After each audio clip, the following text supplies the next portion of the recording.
Good evening, Americans, and welcome to the Ed Show tonight from New York.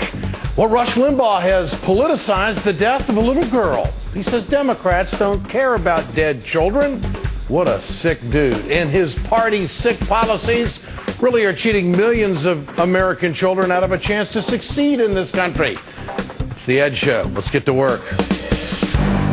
Great to have you with us tonight, folks. Right-wing talkers, you see what they will do? They will use any story possible to make the Democrats look evil. Rush Limbaugh, he's at the top of the list. He's the worst of the worst. Today, he used the Casey Anthony story to launch a shameful attack against liberals. Some of the hosts of the cable news shows, you know, what I don't understand about it is they're all card-carrying liberals. When does the death of a child bother them? I've never seen them get so upset over the death of a child. If the child had died, 2 years earlier in the womb, this woman would be a star. She'd be a hero. And folks, I don't think that that's a cliche to say. Slow day of show prep, huh, Rush? Garbage spews from the drugstore like that every day, and low information voters, well, they love the entertainment of it. They eat it up. Republicans also claim that, they are the party of life. And they prove time and again that they don't really give a damn about you after you're born. Republicans voted to repeal health care for kids with pre-existing conditions. How's that count? They cut food stamps, Pell Grants, public education, child nutrition programs, Head Start. The list goes on. And every American child has a right to public education. I mean, this is one of the great foundations of America. When the door is open, everybody's welcome. The gifted, the challenged, the rich, the poor. That's what public education has always done for America. But of course, the righties, they vilify it. How about some safe water and some safe food and some clean water? Does that work? And do they have a right to pursue a great job? Those are the rights that Democrats fight for every day, including the children, Rush. Republicans, you see, have been on this nonstop 30-year mission to murder the American dream by protecting only the rich. Congress isn't going to approve hundreds of billions of dollars in tax hikes. It's simply not going to happen. Let me just be as clear as I know how. We're not for raising taxes through the front door or through the back door during a fragile economic recovery, because we think that would make unemployment worse. We just understand history is that increasing taxes on job producers is not going to give us more revenue. We think it would make the job market worse. We think. It's a theory. It's a theory that we've tried that didn't work. So just hold it right there. The debate is over. Republican economic policy has been a complete failure. The job creators have now more money in their pockets than ever before. And America still has record unemployment. And how many in assets sitting on the sidelines that they won't invest? Senate Democrats are making what we could call a mild effort to tax millionaires. Tomorrow, Democrats plan to introduce, get this, a non-binding, touchy, non-binding sense of the Senate resolution, no shared sacrifice. The resolution states it is the sense of the Senate that any agreement to reduce the budget deficit should require that those earning $1 million or more per year make a more meaningful contribution to the deficit reduction effort. Republicans, they, of course, are laughing at the idea. It's a sense of the Senate. We're supposed to have legislation in place by August 2nd to deal with the raising the debt limit and all of and that's got to be real numbers, real figures. So I guess we can say that we're beginning to talk about something with this rather pathetic response from the majority leader. Pathetic? Sessions and the Senate Republicans, they are the pathetic joke. Republicans have no idea what the American people want. But, of course, they spew other stuff. How about this? A new poll of swing state voters shows nearly 80% want to increase taxes on millionaires. Now, the same poll shows that 76% of voters in Ohio oppose cutting spending on Medicare, 77% of Missouri voters, 71% in Montana, and 69% of Minnesotans feel exactly the same way. I mean, folks, those are massive majorities of purple state voters who are really done with this Republican plan of we think it will stymie the economy if we raise taxes on the rich folk. Democrats need to hammer the righties with these numbers every single day. It works. works. Republicans need, you know, kind of like shiny objects, like maybe a Casey Anthony trial to distract the American people. The facts are not on their side. But for a guy like the drugster to claim liberals don't care about the life of a 2-year-old and the murder of a child is about as low as it gets. But you see, they'll stoop to anything to make their case. Democrats have always fought for and wanted social and economic justice for all Americans. And of course, we talk about the income disparity in this country all the time.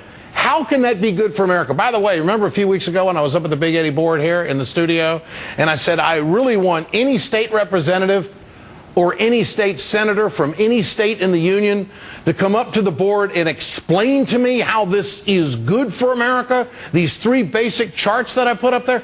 Nobody's taking me up on it. Come on. Republicans want everyone to suck it up so that the Rushies of the world can get their tax cuts. It's a theory. Just remember that. Every time you hear them say that we can't raise taxes on the job creators, the job creators are the little guys. They're the small businesses who can go to the local banks and get a loan and be a risk taker in our economy. That's who creates the jobs. And when you have tight credit, you're not going to have the little guy going to the bank trying to do the American dream. And when you've got trillions of dollars of assets that aren't being utilized in our economy, we are all being hoodwinked by this Republican plan to think that, hey, we can't raise taxes on the job creators. The hell we can't. Democrats need to stay strong on this, and they can't back down. And this is the perfect time to do it on the heels of the Ryan plan, because that's really who they are. They don't care even about kids or the elderly or the students or the people that don't have the political clout. Get your cell phones out. I want to know what you think. Tonight's question: do Republicans care more about helping children or helping millionaires? Text A for children, text B for millionaires to 622-639. And you can always go to our blog at ed.msnbc.com and comment there. We'll bring you the results later on in the show. Joining me tonight is Dr. James Peterson, Director of Africana Studies and Associate Professor of English at Lehigh University. He joins us tonight from Philadelphia. Joining us in studio is David K. Johnson, a columnist with Reuters and a professor at Syracuse University College of Law. Gentlemen, great to have you with us tonight. Thanks for having me, Ed. Dr. Peterson, have Republicans done anything to help the American children in this tough economy, in this recessionary times, and we're out of that now, and we've had job creation, private sector jobs added for the last 15 months, but through it all, have the Republicans come up with, in your opinion, with anything to help children? No, it doesn't seem, at least from a policy perspective, that they care so much about kids. I mean, when we look at this situation, and David Brooks, a conservative commentator, said it best, that the deal that the Democrats put on the table is essentially a no-brainer, right? They want a 3-to-1 ratio of tax revenue to spending cuts. That's 3 times as much spending cuts as tax revenue, and these folks walked away from the deal. When you look at this picture, we have to understand a number of different things. One, I think we need to reorder our understanding of the stimulus package, right? The stimulus actually came into place to plug holes that were left in our gaping economy as a result of the real estate implosion, right? And if you look at the short-term versus the long-term effects of this, in the short term, if we do not repair our economy in the ways in which Democrats are proposing, what's going to happen is you're going to see after-school care, other social services diminished. That exacerbates the workforce because people have to worry about where their kids are. They want to eradicate the earned income tax credit, which helps with child care, and those hours between 3 to 6, those are the most vital hours for young kids in terms of teenage pregnancy and crime. So these issues have a whole kind of reverberation effect, Ed. And the evidence is so clear, but yet this president continues to put out the olive branches and have a amiable tone about him. Mr. Johnson, can we expect anything from this meeting that's going to take place tomorrow? Will there be any compromise that will be advantageous to Americans? I don't think so, Ed, and I think this is getting to be very, very troubling. You know, there's this assumption out there that eventually the Republicans will come around and they'll have to settle so we don't default. I think we have to consider the very real possibility that they're willing to submarine the entire American economic dominance in the last 70 years or so in order to achieve a point. And there's nowhere, if you think about it, for the Republicans to go. They have made cutting taxes their sole issue. There's no, no idea of any other kind of building the country. I was in China last week, and you marvel at the roads they build, at the way that government sees the future. What the Republicans have done is painted themselves into a corner, and they have nowhere to go but to say more and more tax cuts, and even if it means that the country goes into much deeper trouble than it's in now, and that will happen if we don't pay our debts. Dr. Peterson, it's very clear that the Republican Party does not listen to people who don't have money. I mean, is that a bridge too far, or are their policies not in parallel with that? That's pretty much the long and the short. Remember, they want everyone else to tighten their belts. They want school teachers and educators, tighten your belts. Poor folk, tighten your belts. Immigrants, tighten your belts. Every social service has to tighten its belt. Medicare, tighten your belts. But they want to insulate the people you're calling job creators. That's very generous, Ed. They're not job creators. They're debt shufflers and CEOs of multinational corporations that outsource our labor force.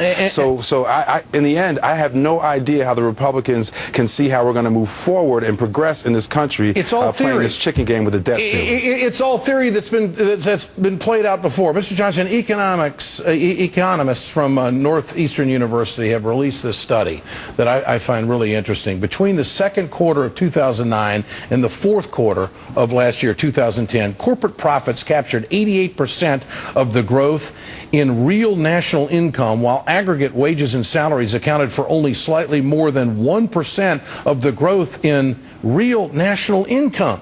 I mean, how can Americans not get this? Oh, I think Americans do. I mean, the polls are showing that. The question to ask is, why is President Obama continuing to pursue this idea? It's like the last guy at the dance. Well, he thinks that we'll have this post-partisan America where, we'll get along. And he needs to recognize that he's got to be tough with these guys and say, you're putting the whole country at risk and you're distorting the economy on behalf of a very few people. And doesn't that graph there prove that tax cuts for the rich only do one thing, and that's help the rich people? Well, remember, this is a long-term policy. The average income of Americans is up roughly in real terms 1% as reported on tax returns compared to 1980.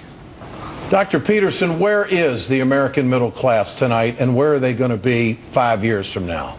Well, tonight it's quickly eroding, and 5 years from now, unless some things drastically change, the middle class will not look at all the way that it looked even as little as 20 years ago. But to President Obama's credit, and we don't always like his approach to things, but the bottom line here is look at what he's dealing with. Look at who he has to deal with, and look at the sort of radical rhetoric of the right that's just sort of paying homage only to tax cuts. And so he's trying to get things done, but in this environment, I would say it's fairly excruciating. When he does come out strong, you have commentators using profanity to describe his attitude. So he's kind of caught between a rock and a hard place there in terms of trying to deal with some of these really tough issues. Your thoughts? Well, I think that's a very good point. The fact is that we have a president who can do no right.